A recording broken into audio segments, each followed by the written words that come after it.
Good morning मित्रांनो, आज आहे आपल्या ब्लॉगिंगचा डे 2 आणि उठल्या उठल्या ब्रश घेऊन आपण गेलो शेतात फेरफटका माराकडनं. घरापाशी आल्यावर आपला रॉकी आणि हरी मस्तपैकी खेळत होते.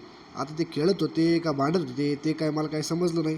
तुम्हाला समजलं तर नक्की कमेंट. गावात आलो तर साईला मम्मीने बळच झोपेतनं उठवलं होतं, तर त्याला स्कूलसाठी रेडी केलं आणि तो नाश्ता खात होता. तोपर्यंत आपण पण कॉलेजला जाण्यासाठी तयार झालो. मग काय मारला आपला शाईनला सेल्फ आणि निघालो केडगावच्या दिशेने. तुम्ही म्हणता केडगावला का बरं? तर आपली एक बॅच कायनेटिक कंपनीमध्ये OJTसाठी जाणार होती.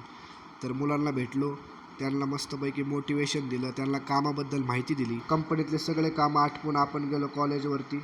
कॉलेजवर बघतो तर काय रोडमध्ये सिमेंटचं काम काहीतरी चालू. वर्कशॉपमध्ये जाऊन हजेरी घेऊन सगळ्या मुलांच्या असाइनमेंट वगैरे सगळं चेक केलं. त्यांना काल प्रॅक्टिकलला चान्स भेटला नाही, ते मुलं आज कालचंच प्रॅक्टिकल परत करत होते.